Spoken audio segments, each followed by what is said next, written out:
AHNE online class में सभी student का स्वागत है। आज क्लास 10 ऑनलाइन क्लास होनी है।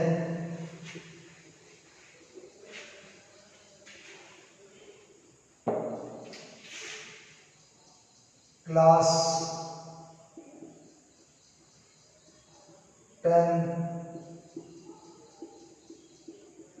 टॉपिक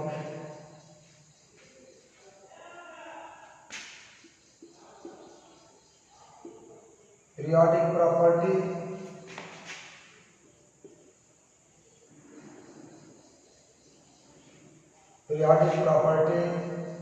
और इसका लेक्चर 1 पीरियोडिक टेबल से रिलेटेड ये टॉपिक पीरियोडिक प्रॉपर्टी, इसके डिफिनीशन मैं पिछले वीडियो में मैंने बता दिया था कि पीरियोडिक प्रॉपर्टी आवर्ती गुण का क्या, इसको हम हिंदी में क्या कहते हैं, आवर्ती गुण की डिफिनीशन मैंने बता दिया था। और कौन कौन से आवर्ती गुण होते हैं उसका भी मैंने नाम बता दिया था। और अब जो पहला पीरियोडिक प्रॉपर्टी है वो आयनन विभव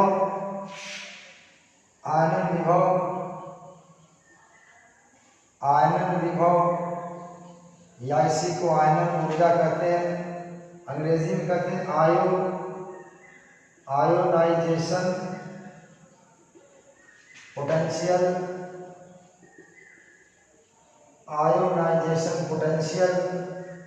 और इसको शॉर्ट में आईपी कहा जाता है। क्या कहते हैं? शॉर्ट में आईपी कहते हैं। ओके, आयनन विभव आयोनाइजेशन पोटेंशियल, इसकी परिभाषा भी पिछले लेक्चर में मैंने बता दिया था, लेकिन इसको एक बार और मैं परिभाषित करूंगा। इसको राइट डाउन कर लीजिए। आयोनाइजेशन विभव देखिए बड़ा आसान है। ये कोई परमाणु है, ये परमाणु के बीच में इसका नाभिक है, इसके बाहरी कक्षा में इलेक्ट्रॉन है। अब देखिए इस इलेक्ट्रॉन को बाहर खींचने में जो एनर्जी लगाई जाती है उसी को आईपी कहते हैं। क्या कहते हैं? आईपी क्या चीज है? एक ऊर्जा है। और देखिए इलेक्ट्रॉन पे ऋण चार्ज है, न्यूट्रॉन पे धन चार्ज है।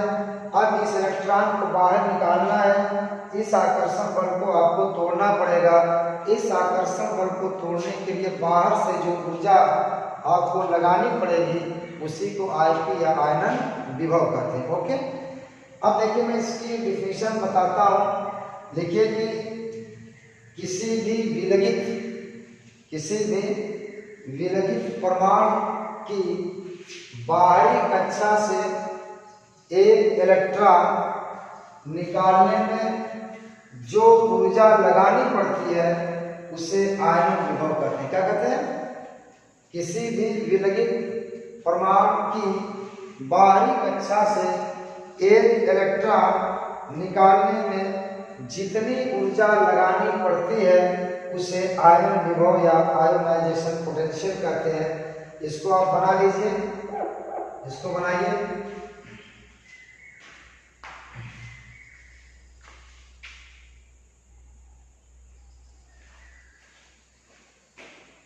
ओके, अब देखिए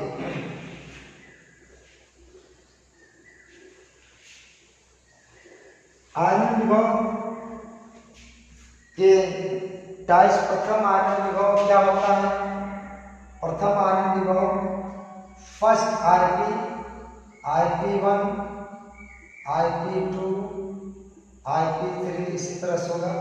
इसको प्रथम आयनन विभव कहते हैं, इसको द्वितीय आयनन विभव कहते हैं, इसको तृतीय आयनन विभव कहते हैं। कहा था जब किसी परमाणु की बाहरी कक्षा से एक इलेक्ट्रॉन, पहला इलेक्ट्रॉन निकाला जाता है तो इसको प्रथम आयनन विभव कहते हैं। दूसरा इलेक्ट्रॉन निकाला जाता है उसे द्वितीय आयनिक विभव कहते हैं। और तीसरा इलेक्ट्रॉन निकाला जाता है तो उसे क्या कहते हैं? तृतीय आयनिक विभव या थर्ड आयोनाइजेशन पोटेंशियल कहते हैं। या फर्स्ट इलेक्ट्रॉन क्या remove first electron from outer most shell, सबसे बाहरी कक्षा में। यहाँ पे remove second electron from outer shell. और ये क्या है? Remove third electron from outer shell. IP का मतलब प्रथम आयनिक विभव, IP2 का मतलब द्वितीय आयनिक विभव, IP3 का मतलब तृतीय आयनिक विभव। ओके, अब देखिए इसमें remove first electron from outer most shell, किसी भी परमाणु की बाहरी कक्षा से पहला इलेक्ट्रॉन निकालने में जितनी ऊर्जा लगानी पड़ती है उसको क्या कहते हैं? प्रथम आयनिक विभव कहते हैं। किसी भी परमाणु की बाहरी कक्षा से दूसरा इलेक्ट्रॉन निकालने में जो ऊर्जा लगानी पड़ती है उसको द्वितीय आयनिक विभव कहते हैं। और किसी भी परमाणु की बाहरी कक्षा से तीसरा इलेक्ट्रॉन निकालने में जो ऊर्जा लगानी पड़ती है उसको तृतीय आयनिक विभव कहते हैं। आप इसकी डिफिनेशन बना लीजिएगा। ओके, अब देखिए इसमें order of IP, order of IP आयनिक विभव का क्रम देखिए। IP3 greater than IP2 greater than IP1। ये कैसे होता है? देखिए, जैसे मान लीजिए कि आपका सोडियम है, सोडियम का इलेक्ट्रॉनिक विन्यास 281 है, 281 है। ओके, अब पहला इलेक्ट्रॉन आप निकालेंगे तो तीसरी कक्षा से निकालेंगे। तीसरी कक्षा पे नाभिक का आकर्षण कम होगा, वह इलेक्ट्रॉन आसानी से निकल जाएगा। तो ये पहला इलेक्ट्रॉन हुआ, समझिए। यहाँ पे इलेक्ट्रॉन अगर पहला निकालेंगे तो तीसरी कक्षा से निकालेंगे। तीसरी कक्षा पर नाभिक का आकर्षण उस इलेक्ट्रॉन पर कम होगा, क्योंकि दूरी ज्यादा है इसलिए आपको ऊर्जा कम लगानी पड़ेगी। इसलिए ये क्या होगा? IP1 कम होगा। अब यहाँ पे दूसरा इलेक्ट्रॉन कहाँ मिलेगा? दूसरी कक्षा में मिलेगा। दूसरी कक्षा की दूरी जो है नाभिक से क्या होगी? करीब होगी। जब नाभिक से करीब होगी तो नाभिक का आकर्षण बाहरी कक्षा के इलेक्ट्रॉन पे बढ़ जाएगा। जब बाहरी कक्षा के इलेक्ट्रॉन पे बढ़ जाएगा तो उस इलेक्ट्रॉन को निकालने में आपको ऊर्जा ज्यादा लगानी पड़ेगी। तो IP2 क्या हो जाएगा? IP1 से ज्यादा हो जाएगा। और IP2 से ज्यादा क्या होगा? IP3 होगा। तो तीसरा इलेक्ट्रॉन निकालने में आपको ऊर्जा ज्यादा लगानी पड़ेगी comparison to second electron and first electron. Okay, ये किस पर है? नाभिक का बाहरी कक्षा के इलेक्ट्रॉन पर आकर्षण है। अभी ये कॉन्सेप्ट आपका आगे आएगा, फिर मैं इसको बताता हूं। इसको राइट डाउन करिए।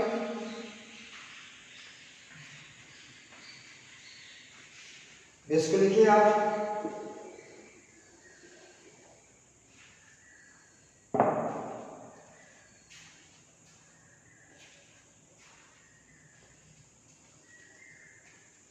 ओके, अब देखिए इसको मैं रफ कर दे रहा हूं। अब इसमें हेडिंग डाल दीजिए, IP को आयनिक विभव को प्रभावित करने वाले कारक। आयनिक विभव को प्रभावित करने वाले कारक अंग्रेजी में इसको क्या कहते हैं? फैक्टर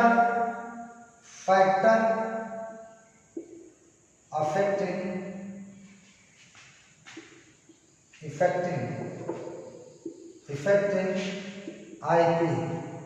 आयनिक विभव को प्रभावित करने वाले कारक वह कौन कौन से कारक हैं जो आयनिक विभव को क्या करते हैं? प्रभावित करते हैं। तो पहला कारक आप पढ़ लीजिए, पहला कारक है प्रभावी नाभिक आवेश। प्रभावी नाभिक आवेश, इसको कहते हैं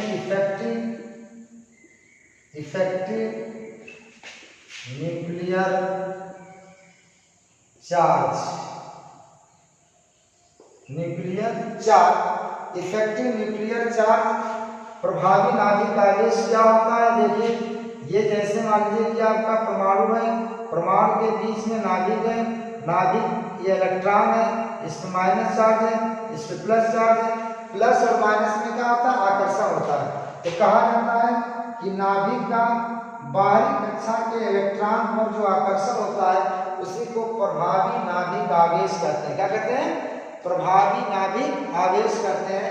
नाभिक का बाहरी कक्षा के इलेक्ट्रॉन पर आकर्षण को क्या कहता है? इफेक्टिव न्यूक्लियर चार्ज या प्रभावी नाभिक आवेश कहा जाता है। तो राइट डाउन लिखे कि नाभिक का बाहरी कक्षा के इलेक्ट्रॉन पर जो आकर्षण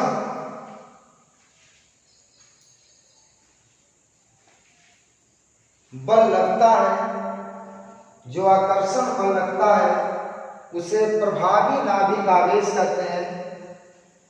प्रभावी नाभिक आवेश कहते हैं। अब देखिए इसमें, देखिए effective nuclear charge, E for effective, N for nuclear, C for charge. ये डायरेक्टली प्रोपोर्शनल क्या होता है? IP को होता है। ये ज्यादा है तो ये ज्यादा होगा, ये कम है तो ये कम होगा। यानी नाभिक का आकर्षण बाहरी कक्षा के इलेक्ट्रॉन पर जितना ज्यादा होगा, उस इलेक्ट्रॉन को निकालने के लिए आपको बाहर से ऊर्जा ज्यादा लगानी पड़ेगी। तो प्रभावी नाभिक आवेश डायरेक्टली प्रोपोर्शनल आयनन विभव के जितना अधिक न्यूक्लियर चार्ज प्रभावी नाभिक आवेश होगा उतना ही अधिक क्या होगा? उसका आयनन विभव होगा। ओके, ये आपका प्रभावी नाभिक आवेश का इफेक्ट रहा पहला। राइट डाउन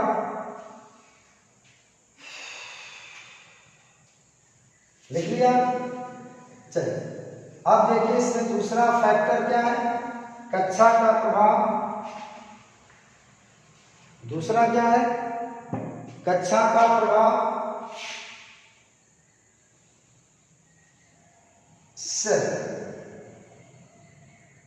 सेल का प्रभाव क्या है? कक्षा। आपको पता है कि कक्षा की जो नाभिक से दूरी है उसका क्रम है KL MN। ये दूरी का क्रम है, ये लेस देन, ये लेस देन, ये लेस देन। यानी ये सबसे करीब नाभिक के बने, नाभिक के सबसे करीब K कक्षा है, उसके बाद L है, उसके बाद M है, उसके बाद N है। सबसे दूर कौन है? N है। तो इस पर नाभिक का आकर्षण बल कम लगेगा, जिसके कारण यहाँ से इलेक्ट्रॉन निकालना आपको आसान हो जाएगा। K से का ऑर्डर ऑफ डिस्टेंस, ये क्या है? ऑर्डर ऑफ डिस्टेंस, यानी दूरी का क्रम कहां से? ऑर्डर ऑफ डिस्टेंस कहां से? नाभिक से। नाभिक के सबसे करीब कौन? K होगी, ठीक है ना? तो ऑर्डर ऑफ IP क्या हो जाएगा? ऑर्डर ऑफ IP क्या हो जाएगा? नाभिक के सबसे करीब है, इस पर नाभिक का आकर्षण बल ज्यादा होगा। जब नाभिक का आकर्षण बल ज्यादा होगा, उस इलेक्ट्रॉन को आपको निकालने में ऊर्जा ज्यादा लगानी पड़ेगी, इसलिए इसकी IP सबसे ज्यादा होती है। तो K greater than L, L greater than M, M greater than M। Electron सबसे आसानी से किससे निकलेगा? N कक्षा से निकलेगा, क्योंकि वो नाभिक से सबसे ज्यादा दूर है। इस पर नाभिक का आकर्षण सबसे कम होगा, इसका से इलेक्ट्रॉन निकालना आसान होगा, इसलिए इस इलेक्ट्रॉन को ऊर्जा आपको कम देनी पड़ेगी। Okay, K greater than L, L greater than M, M greater than N। Okay, write down.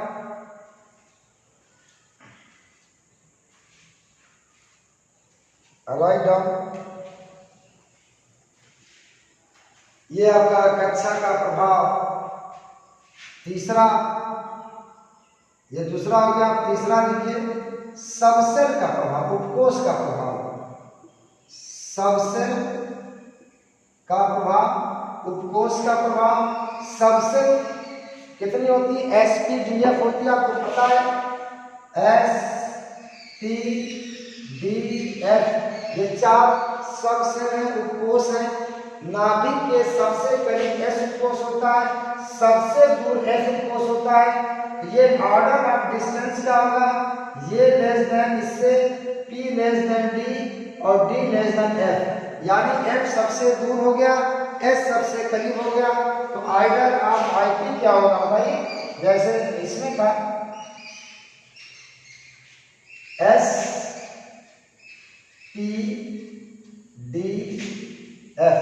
Electron सबसे मुश्किल से किसमें निकलेगा? जो नाभिक के सबसे करीब होगा। नाभिक के सबसे करीब कौन है? S है, तो S की IP सबसे ज्यादा है। S उपकोष से इलेक्ट्रॉन निकालना P की तुलना में मुश्किल है, क्योंकि P नाभिक से दूर है, इसलिए यह इलेक्ट्रॉन आसानी से निकल जाएगा। इसकी IP कम होगी, इसमें ऊर्जा कम लगाना पड़ेगा। F को सबसे दूर है, यहाँ से इलेक्ट्रॉन निकालना और आसान हो जाएगा, इसकी IP और कम होगी। ठीक है ना? सबसेल का प्रभाव। अब हेडिंग डाल लीजिए अर्धपूर्ण और पूर्ण भरे उपकोष का प्रभाव। अर्धपूर्ण और पूर्ण भरे उपकोष का प्रभाव। चौथा क्या है? Half filled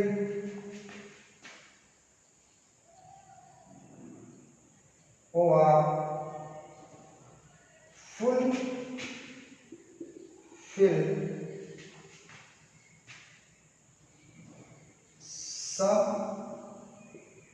subshell.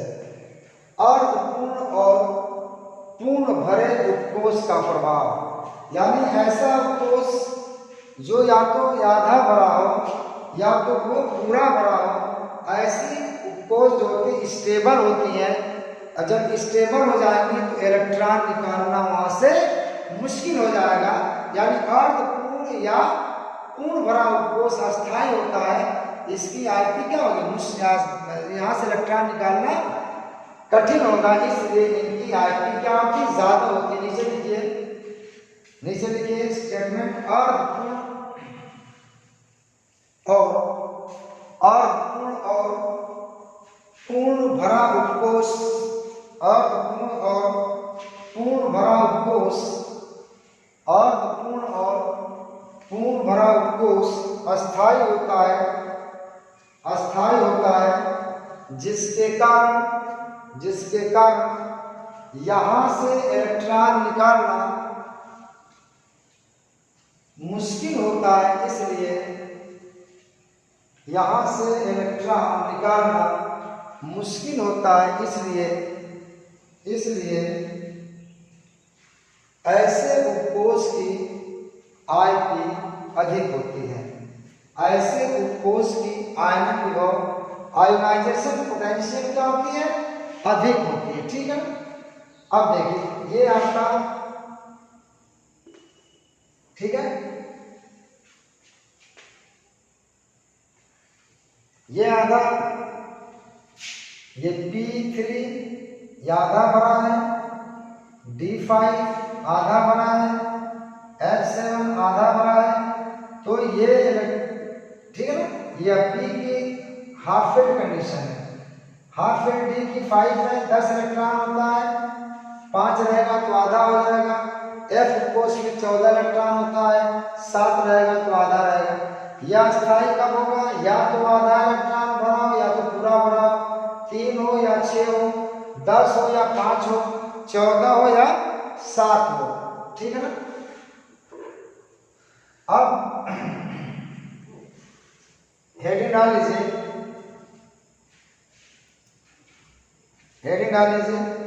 आवर्त में IP का व्यवहार। आवर्त में आयनन विभव का व्यवहार, यानी आवर्त में लेफ्ट से देखो, पीरियोडिक टेबल में आवर्त क्या होती है? पट लाइन होती है। तो आवर्त में लेफ्ट से राइट जाने पर आयनन विभव कैसा घटता है कि बढ़ता है, यह भी आप कॉन्सेप्ट से निकाल लेंगे। लिखिए कि आवर्त में लेफ्ट से राइट जाने पर, आवर्त में लेफ्ट से राइट जाने पर प्रभावी नाभिक आवेश का मान, प्रभावी नाभिक आवेश का मान बढ़ता जाता है, जिसके कारण आईपी का मान भी बढ़ता जाता है। आईपी का मान भी बढ़ता जाता है। Lithium, beryllium, boron, carbon, nitrogen, oxygen, fluorine, neon, ये देखिए ये सेकेंड आवर्त के तत्व हैं, ये सेकेंड आवर्त के तत्व हैं। Lithium, beryllium, boron, carbon, nitrogen, oxygen, fluorine और नियान। मैंने कहा कि आवर्त में लेफ्ट से राइट जाने पर प्रभावी नाभिक आवेश बढ़ता है, और जब प्रभावी नाभिक आवेश बढ़ेगा यानी नाभिक का बाहरी कक्षा के इलेक्ट्रॉन पर आकर्षण बढ़ेगा, तो इलेक्ट्रॉन निकालना मुश्किल होता जाएगा, जिसके कारण आईपी का मान भी मुश्किल होता जाएगा।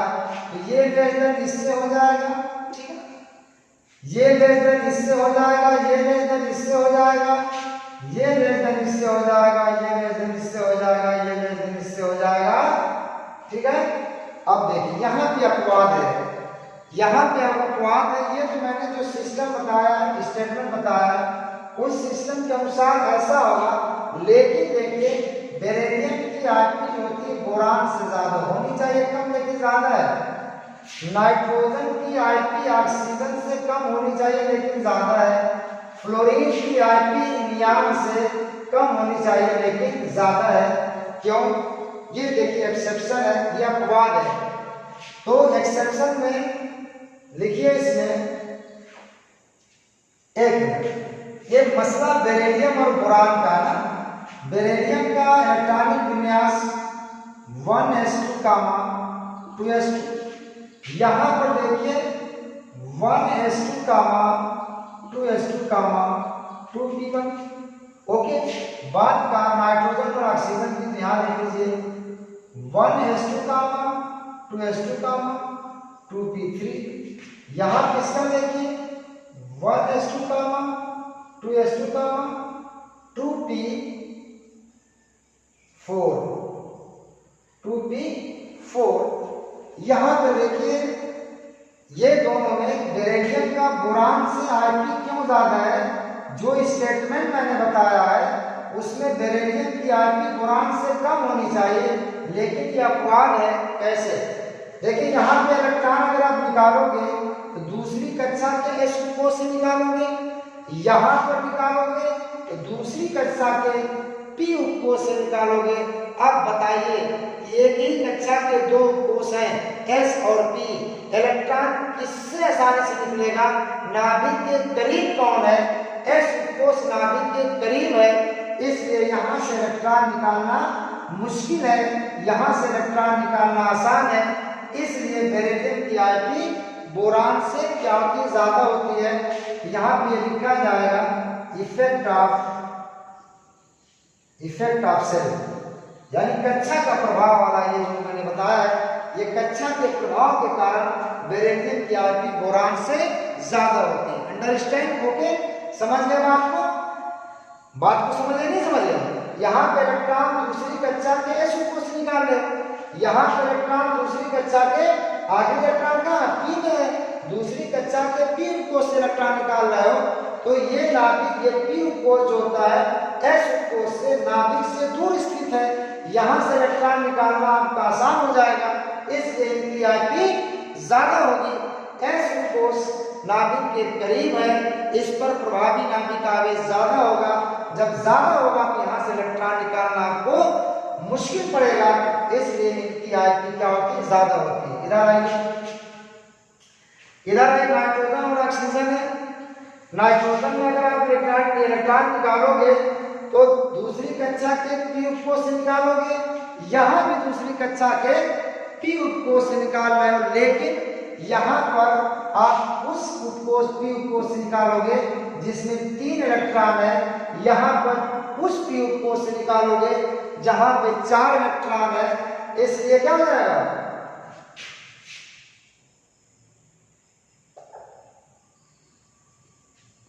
इसलिए आपको यहां से इलेक्ट्रॉन आप आसानी से निकाल लोगे, यहां से आसानी से नहीं निकाल पाओगे।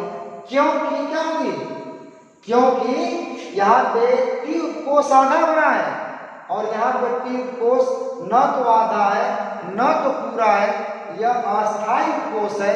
यहाँ से इलेक्ट्रॉन आप आसानी से निकाल लोगे, यहाँ से इलेक्ट्रॉन आप आसानी से नहीं निकाल पाओगे क्योंकि यह p उपकोष आधा भरा हुआ है।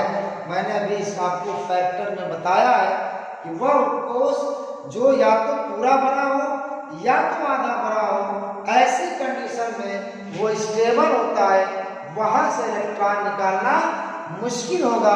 जब इलेक्ट्रॉन निकालना मुश्किल होगा तो ऊर्जा आपको ज्यादा लगानी पड़ेगी, Ip का मान बढ़ जाएगा। तो ये हो जाएगा इसका इफेक्ट है, effect of half filled subset. ठीक है, देखिए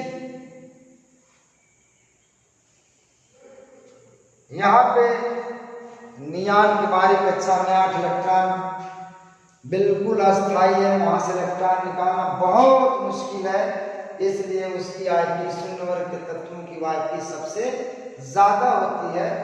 ठीक है ना, लिख लीजिए इसको। तो नीचे आप लिखने के बाद लिखिए अपवाद, अपवाद लिखिए, एक्सेप्शन, अपवाद, एक्सेप्शन, एक्सेप्शन लिखिए कि बेरिलियम की Ip बोरान से और नाइट्रोजन की Ip ऑक्सीजन से अधिक होती है। बेरिलियम की Ip बोरान से और नाइट्रोजन की Ip ऑक्सीजन से अधिक होती है। यह दूसरा आवर्त आपका है। तीसरे आवर्त में इसके नीचे आपका बेरिलियम के नीचे मैग्नीशियम आ जाएगा, बोरान के नीचे एल्युमिनियम आ जाएगा, नाइट्रोजन के नीचे फास्फोरस आ जाएगा, ऑक्सीजन के नीचे सल्फर हो जाएगा। यही अपवाद वहां पर भी लागू होगा। ठीक है, वहां पर भी यही अपवाद लागू होगा कि मैग्नीशियम की Ip एल्युमिनियम से और फास्फोरस की Ip सल्फर से अधिक होती है। ठीक है, ओके, राइट डाउन, लिख लिया, रफ कर दो। चलिए आइए अब देखते हैं, ये तो आवर्त में Ip का व्यवहार हो गया। आवर्त में आयन विभव क्या व्यवहार करती है, घटती है कि बढ़ती है? तो मैंने बताया कि बढ़ती है और कुछ इसमें अपवाद एक्सेप्शन था। अब हैवी मान लीजिए वर्ग में Ip का व्यवहार, यानी ऊपर से नीचे आएंगे तो वर्ग में ऊपर से नीचे आएंगे तो क्या होगा, उस पे Ip कैसे प्रभाव करेगी, घटेगी कि बढ़ेगी? जैसे फर्स्ट ए में लिथियम है, सोडियम है, पोटेशियम है, ठीक, और सारे हैं। इसका अगर इलेक्ट्रॉनिक विन्यास बनाओगे तो 2 1 हो जाएगा, इसका 2 8 1 हो जाएगा, इसका 2 8 8 1 हो जाएगा ना। इसमें 4 कक्षा है। अगर पहला इलेक्ट्रॉन निकालोगे यहाँ पे दूसरी कक्षा से निकालोगे, यहाँ से तीसरी कक्षा से निकालोगे, यहाँ से चौथी कक्षा से निकालोगे। अब बताओ नाभिक से कौन कक्षा दूर है, चौथी कक्षा दूर है। इस पर प्रभावी नाभिक आवेश कम लगेगा। जब प्रभावी नाभिक आवेश कम लगेगा इस इलेक्ट्रॉन को निकालने में ऊर्जा कम लगानी पड़ेगी, इसलिए इसकी Ip कम होती है। यहाँ पर देखिए लिथियम में आप इलेक्ट्रॉन, पहला इलेक्ट्रॉन कहाँ से निकालोगे, दूसरी कक्षा से निकालोगे। जब दूसरी कक्षा से इलेक्ट्रॉन निकालोगे तो आपको पता है कि दूसरी इलेक्ट्रॉन दूसरी कक्षा नाभिक के बिल्कुल करीब है, इस पर प्रभावी नाभिक आवेश ज्यादा होगा। प्रभावी नाभिक आवेश ज्यादा होगा तो यहाँ से इलेक्ट्रॉन निकालना मुश्किल हो जाएगा। जब इलेक्ट्रॉन निकालना मुश्किल हो जाएगा, तो ऐसे यहाँ पर इसकी आयपी क्या हो जाएगी, ज्यादा हो जाएगी। इसलिए वर्ग में ऊपर से नीचे आने पर प्रभावी नाभिक आवेश का मान घटता है, जिसके कारण आयपी का मान भी, आयनन विभव का मान भी घटता जाता है। Okay, understand. देखिए इसमें लिखो कि वर्ग में ऊपर से नीचे आने पर, वर्ग में ऊपर से नीचे आने पर कक्षाओं की संख्या बढ़ने के साथ साथ, वर्ग में ऊपर से नीचे आने पर कक्षाओं की संख्या बढ़ने के साथ साथ प्रभावी नाभिक आवेश का मान बढ़ता जाता है।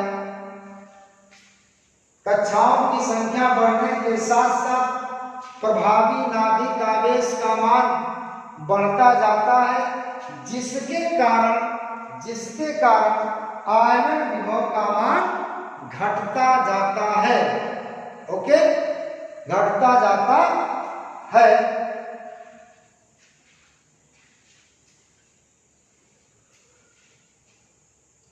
तो आवर्त में लेफ्ट से राइट जाते हो तो आयनन विभव का मान बढ़ता है, वर्ग में ऊपर से नीचे आते हो तो आयनन विभव का मान घटता है। ओके, अब देखिए इसमें नोट करके 2 पॉइंट लिख लीजिए, नोट करके 2 पॉइंट लिख लीजिए। अगर कहा जाए कि आवर्त सारणी में किस वर्ग की आयपी सबसे ज्यादा होती है, किसकी आयनन विभव सबसे ज्यादा होता है, किस वर्ग का, अब बताइए। लेफ्ट आवर्त में लेफ्ट से राइट जाते हो तो आयनन विभव का मान बढ़ता जाता है। इसका मतलब ये हुआ कि पीरियोडिक टेबल में सबसे राइट साइड में जो आपका वर्ग होगा उसका आयनन विभव सबसे ज्यादा होगा। तो सबसे आगे में कौन सा वर्ग होता है, शून्य वर्ग होता है। तो शून्य वर्ग की आयपी सबसे अधिक होती है। देखिए इसमें लिखो कि शून्य वर्ग का आयनन विभव सबसे अधिक होता है। शून्य वर्ग का आयनन विभव सबसे अधिक होता है क्योंकि इनकी बाहरी कक्षा पूर्ण होती है, अर्थात बाहरी कक्षा में 8 इलेक्ट्रॉन होता है। शून्य वर्ग का आयनन विभव सबसे अधिक होता है क्योंकि उनकी बाहरी कक्षा पूर्ण होती है, अर्थात बाहरी कक्षा में 8 इलेक्ट्रॉन होता है। ठीक है, अब वर्ग की बात आ गई। शून्य वर्ग की आयपी सबसे ज्यादा है। अगर कोई पूछे कि बताओ भाई, स्टूडेंट बताइए कि तत्वों में सबसे अधिक आयपी किसकी होगी, तत्वों में सबसे अधिक आयपी किसकी होगी, तो अब कहाँ ढूंढोगे, आप ढूंढोगे शून्य वर्ग में। और शून्य वर्ग में आपको पता है कि वर्ग में ऊपर से नीचे आने पर आयपी का मान घटता जाता है। इसका मतलब कि वर्ग में जो सबसे ऊपर तत्व होगा उसकी आयपी आवर्त सारणी में सबसे ज्यादा होगी। हीलियम सबसे ऊपर है तो हीलियम की आयपी सबसे ज्यादा होगी। लिखिए इसमें अगली पॉइंट में कि तत्वों में सबसे अधिक आयनन विभव हीलियम का होता है। तत्वों में सबसे अधिक आयनन विभव हीलियम का होता है। Okay, understand. तो it is all about ionisation potential. अब मैं अगली पीरियोडिक प्रॉपर्टी पे चलता हूं। दूसरी पीरियोडिक प्रॉपर्टी मैंने इलेक्ट्रॉन बंधुता बताया था। क्या बताया था, इलेक्ट्रॉन बंधुता। इसको कहते हैं इलेक्ट्रॉन अफिनिटी। क्या कहते हैं, इलेक्ट्रॉन अफिनिटी। इसको शॉर्ट में ये कहते हैं। क्या कहते हैं, E for electron, A for affinity. Electron affinity, electron बंधुता बिल्कुल आयन विभव का उल्टा है। देखिए ये कोई परमाणु है, ठीक है, बीच में नाभिक है, ये इसकी बाहरी कक्षा, इसमें इलेक्ट्रॉन है। अब इसको बाहरी कक्षा में कोई इलेक्ट्रॉन अगर दिया जाए तो इलेक्ट्रॉन जब देंगे तो इलेक्ट्रॉन यहाँ पर भी इलेक्ट्रॉन से माइनस चार्ज, बाहरी कक्षा में इलेक्ट्रॉन तो होगा ही होगा। और फिर इसी बाहरी कक्षा को इलेक्ट्रॉन दे भी रहे हैं तो इलेक्ट्रॉन, दोनों इलेक्ट्रॉन पे माइनस चार्ज होता है। माइनस माइनस में क्या होगा, प्रतिकर्षण होगा, और जब प्रतिकर्षण होगा तो एनर्जी निकलेगी। इसी एनर्जी को कहते हैं इलेक्ट्रॉन बंधुता। आयनन विभव में एनर्जी लगानी पड़ती थी, इलेक्ट्रॉन बंधुता में एनर्जी निकलती है। ओके, समझ बात आ गई। अब आइए इसके डिफिनेशन लिखिए, उसके बाद इसको बना लीजिएगा। लिखिए कि किसी भी विलगित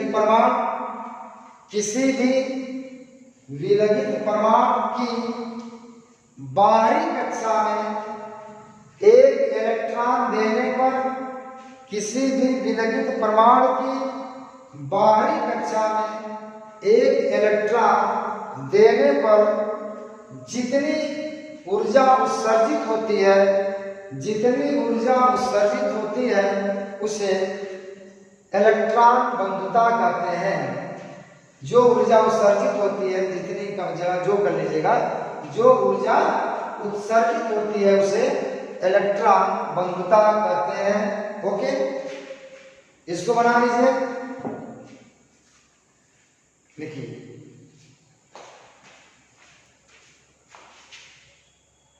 ठीक है, बहुत कॉन्सेप्चुअल हर एक चीज है। अगर आप रेगुलर स्टडी करेंगे तो मैं समझता हूं कि कहीं पर भी कोई परेशानी आपको नहीं आएगी और बड़ी आसानी से आप रसायन केमिस्ट्री में आप महारत पा लोगे, क्योंकि एक बहुत डिफिकल्ट सब्जेक्ट है, खासतौर से इंटरमीडिएट लेवल तक, और इसमें आपको काफ़ी मेहनत करने की आवश्यकता होती है, तभी इस पर आप कमांड पाएंगे। और जब किसी टॉपिक पे कमांड होता है तो उससे अच्छे अच्छे क्वेश्चन आप खुद निकालते हो। और ये पढ़ना एक जुनून है और एक नशा है, और जब तक जुनून और नशा दोनों आपका पढ़ाई में नहीं लगेगा तब तक आप बड़ी उपलब्धियां एजुकेशन से आप नहीं निकाल सकते। बड़ी बड़ी उपलब्धियां एजुकेशन से वही छात्र स्टूडेंट निकाल पाते हैं जो पढ़ाई को अपना सब कुछ बना लेते हैं, अपनी पढ़ाई को सब कुछ मान बैठते हैं, उसमें उनका जुनून और इंटरेस्ट सारा चरम सीमा पर रहता है। और यही चीज जब छात्र के अंदर डेवलप हो जाती है तो मैं नहीं समझता हूँ कि वो किसी भी कंपटीशन में वो जाकर के या किसी भी कंपटीशन को वो बीट ना कर पावे। बहुत आसान पढ़ाई हो जाती है, आपका जो मिशन है वो बहुत करीब आ जाता है। बस ये लगन कैसे पैदा होगी, लगन रेगुलर स्टडी से होगी। रेगुलर स्टडी जब बातें आपको समझ में आने लगती है ना तो आपको रिवाइज करने का मन करता है, और जब आपको मन लगने लगता है ना तो चीज़ें बहुत छोटी हो जाती हैं और फिर आप बहुत बड़ी बड़ी उपलब्धियों को बड़ी आसानी से आप कहते गेटअप कर लेते हैं। तो एक छोटी सी लाइफ, बिल्कुल बहुत छोटी सी लाइफ ईश्वर ने हमको दिया है, भगवान ने, अल्लाह ने हमको दिया है, दे करके इस दुनिया में हमको भेजा है। और दुनिया में भेजा है तो अच्छे काम को करने के लिए भेजा है, इंसानियत को पैदा करने के लिए, इंसानियत को बढ़ावा देने के लिए भेजा है। इस छोटी सी लाइफ में हम अपने जीवन को यूं ही बर्बाद कर दें, ये अकलमंदी नहीं है। इस छोटे से जीवन को एक शानदार जीवन हम बना लें अपनी मेहनत और लगन से। यही हमारी कामयाबी है दुनिया में आकर के, यही हमारी सफलता है। ये तभी होगा कि जब आप अच्छे कार्यों पर समय ज़्यादा देंगे, बुरे कार्यों पे समय कम देंगे, तो ये अच्छे काम, जो अच्छा चरित्र आपके अंदर है, जो हर इंसान के पास होता है, वो डोमिनेट कर जाएगा और बुरा काम रिसेसिव हो जाएगा, दब जाएगा। और फिर इंसानियत के साथ साथ आपका दुनिया में भी एक अच्छा मकाम मिलेगा, जिससे आपकी लाइफ स्मूथली क्या होगी, एक्सीलरेट आगे होगी। ओके स्टूडेंट, बना लिया आपने? देखिए परिभाषा लिख लिया, ये लिख लिया। अब देखिए इलेक्ट्रॉन का ही परमाणु लेते हैं, जो जिसके पास इलेक्ट्रॉन लेने की कैपेसिटी होती है। ये देखिए बेटा, ये ऑक्सीजन है, ये ऑक्सीजन है ना, एक ऑक्सीजन के बाहरी कक्षा में 6 इलेक्ट्रॉन होता है, इसको 2 इलेक्ट्रॉन चाहिए। अब इसको आप पहले 1 या 2 इलेक्ट्रॉन देंगे, क्या देंगे, एक ऑक्सीजन है, एक ऑक्सीजन 1 इलेक्ट्रॉन देगा, 2 इलेक्ट्रॉन देगा, एक इलेक्ट्रॉन पहले देंगे आप, इसको 2 इलेक्ट्रॉन दे दिया, ये हो गया 2O माइनस 4 इलेक्ट्रॉन देना पड़ेगा।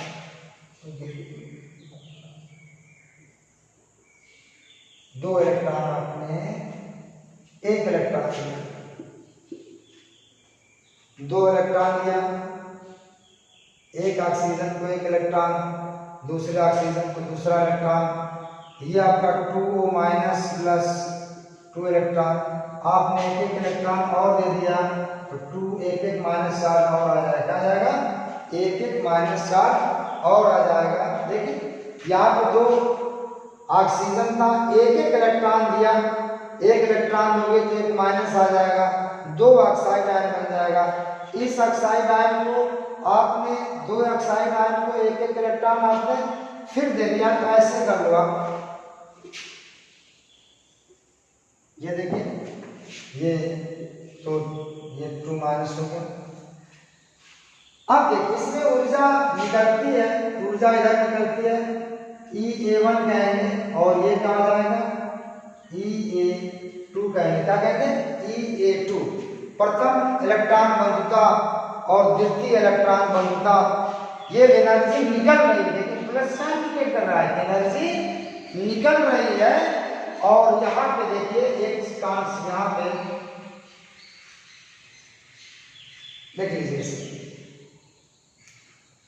यहाँ पे प्लस में लिख रहा हूं, यहाँ पे माइनस लिख रहा हूं, तो ये क्या भैया, ये क्या सब आपने उल्टा क्यों कर दिया, माइनस का मतलब ये कि इधर आएगा तो प्लस हो जाएगा, इसका मतलब एनर्जी हम दे रहे हैं, इसमें तो एनर्जी निकलती है। अभी मैं बताता हूं, ये प्रथम इलेक्ट्रॉन बंधुता है, ये द्वितीय इलेक्ट्रॉन बंधुता, पहला इलेक्ट्रॉन दिया, दूसरा इलेक्ट्रॉन दिया, पहला इलेक्ट्रॉन देने में ऊर्जा निकल रही है, दूसरा इलेक्ट्रॉन देने में ऊर्जा लगानी पड़ रही है, माइनस में आ रहा है, क्यों आ रहा है, तो देखिए होता क्या है कि अब यहाँ पे देखिए, अब दूसरा इलेक्ट्रॉन एक ऑक्साइड आयन को दे रहे हैं जिसपे माइनस चार्ज है, माइनस माइनस के बीच में क्या होगा, प्रतिकर्षण होगा, यह इलेक्ट्रॉन इसमें जाएगा नहीं। अब अगर इस इलेक्ट्रॉन को इसमें भेजना है तो प्रतिकर्षण बल को तोड़ना पड़ेगा।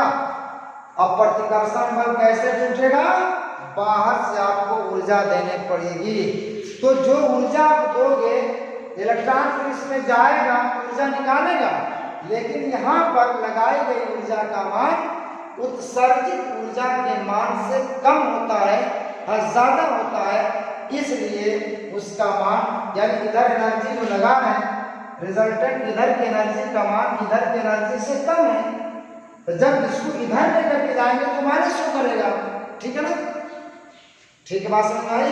यहाँ पे इलेक्ट्रॉन किसी ऋणायन को दे रहे हैं तो ऋणायन में प्रतिकर्षण होगा, जब तक इस प्रतिकर्षण बल को नहीं तोड़ पाएंगे तब तक ये इलेक्ट्रॉन इसमें नहीं जा पाएगा, और जब तक इलेक्ट्रॉन नहीं जाएगा तब तक ये ऊर्जा उत्सर्जित नहीं करेगा, और जब इस बॉन्ड को, ये प्रतिकर्षण बल को तोड़ दोगे तो ऊर्जा तो निकलेगी, लेकिन जो ऊर्जा आपको प्रतिकर्षण बल को तोड़ने में लगाया है उसका मान उत्सर्जित ऊर्जा के मान से ज्यादा होता है, इसलिए इसका सेकंड इलेक्ट्रॉन बंधुता का मान द्वितीय इलेक्ट्रॉन बंधुता का मान ऋणात्मक होता है। तो नीचे नोट करके लिखे कि प्रथम इलेक्ट्रॉन बंधुता का, द्वितीय इलेक्ट्रॉन बंधुता का मान, द्वितीय इलेक्ट्रॉन बंधुता का मान ऋणात्मक होता है, क्योंकि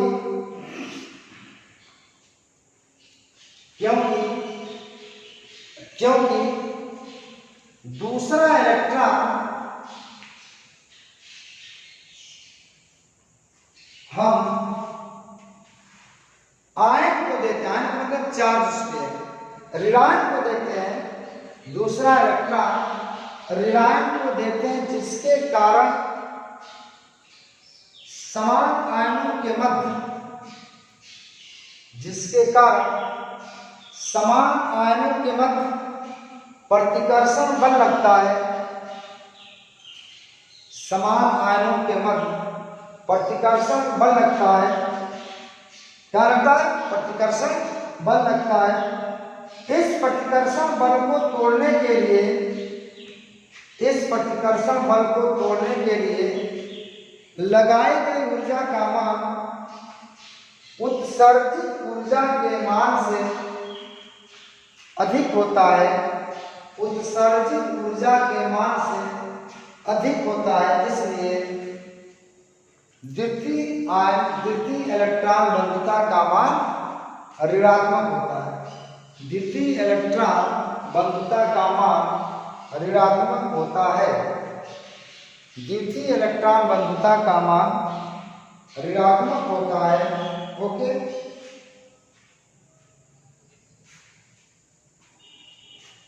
हो गया। अब इसमें हेडिंग डाल लीजिए, इसको राइट डाउन कर लीजिए। देखिए, अब हेडिंग डाल लीजिए, इलेक्ट्रॉन बंधुता को प्रभावित करने वाले कारक, factor affecting electron affinity. Electron बंधुता को प्रभावित करने वाले कारक। आइए अब देखिए, पहला वही जो आयन विभव पढ़ा है, effective nuclear charge, E for effective, N for nuclear, C for charge. Effective nuclear charge, प्रभावी नाभिक आवेश। अब देखिए, मैंने एक पॉइंट आपको बताया है कि आवर्त में लेफ्ट से राइट जाने पर प्रभावी नाभिक आवेश का मान बढ़ता जाता है, यानी नाभिक का बाहरी कक्षा पे आकर्षण बढ़ता जाता है। जब आकर्षण बढ़ता जाएगा तो बाहरी कक्षा में इलेक्ट्रॉन आप आसानी पूर्वक दे दोगे। जब इलेक्ट्रॉन आसानी पूर्वक चला जाएगा तो ऊर्जा उतना ही अधिक उत्सर्जित होगी। ठीक है ना? देखिए कि आवर्त में लेफ्ट से राइट जाने पर, आवर्त में लेफ्ट से राइट जाने पर प्रभावी नाभिक आवेश का मान, प्रभावी नाभिक आवेश का मान बढ़ता जाता है, जिसके कारण बाहरी कक्षा में इलेक्ट्रॉन देना आसान हो जाता है, जिससे बाहरी कक्षा में इलेक्ट्रॉन देना आसान हो जाता है, जिससे प्रभावी नाभिक आवेश का मान, जिससे इलेक्ट्रॉन बंधुता का मान बढ़ता जाता है। इलेक्ट्रॉन बंधुता का मान बढ़ता जाता है, बढ़ जाता है। ठीक है ना? ओके, इसी तरह से ENC डायरेक्टली प्रोपोर्शनल EA, ये ज्यादा तो ये ज्यादा, ये कम तो ये कम। देखिए,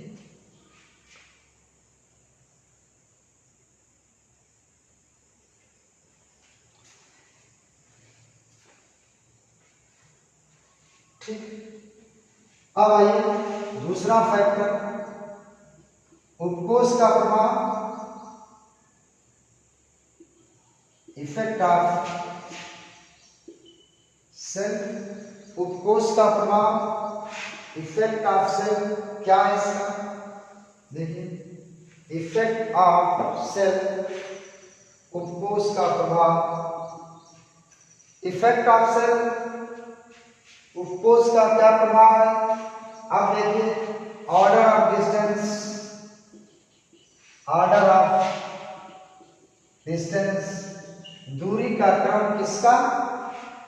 कक्षा का, नाभिक से। K greater than L greater than M greater than, sorry, K L M N, ये लेस देन इससे, ये लेस देन इससे, ये लेस देन। नाभिक के सबसे करीब जो होगा उस पर नाभिक, प्रभावी नाभिक का आवेश ज्यादा होगा, और जो दूर होगा उसका प्रभावी नाभिक आवेश कम होगा। तो ऑर्डर ऑफ ये किसको इलेक्ट्रॉन आप आसानी से दे पाओगे के को, K greater than L greater than M greater than N, यानी सबसे आसानी से इलेक्ट्रॉन कौन लेगा, के कक्षा, और जितना आसानी से इलेक्ट्रॉन लेगा उतना ही उसकी क्या होगी, इलेक्ट्रॉन घनता होगी। ओके, लिखिए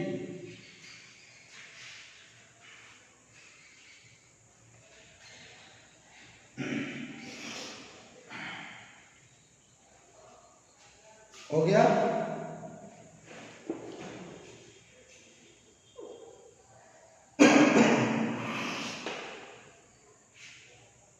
रफ कर दूं, इफेक्ट ऑफ सबसेल,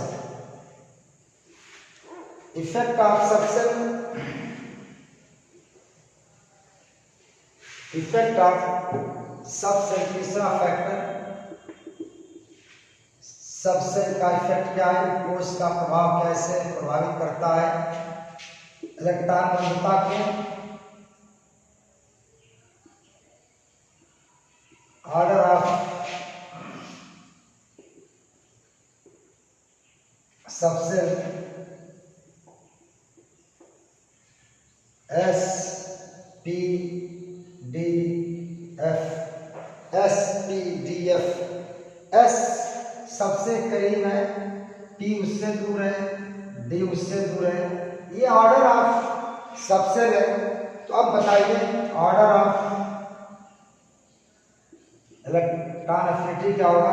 अब बताइए कि सबसे आसानी से इलेक्ट्रॉन कौन लेगा, जिस पर प्रभावी नाभिक आवेश क्या होगा, ज्यादा होगा, इस पर प्रभावी नाभिक आवेश ज्यादा है, ये इलेक्ट्रॉन आसानी से लेगा। S greater than P, P greater than D और डी ग्रेटर देन एफ, ये आपका ऑर्डर ऑफ ये हो गया सबसेल का। ओके, हो गया। चलिए अब हेडिंग डाल दीजिए, चौथा फैक्टर ऑर्डर ऑफ, और सॉरी चौथा factor half film and full film subshell का प्रभाव, effect of half film and full film, half film का मतलब आधा भरा हुआ अर्धपूर्ण, एंड फुल फिल्म सबसेल, अर्धपूर्ण और पूर्ण भरे उपकोष का प्रभाव।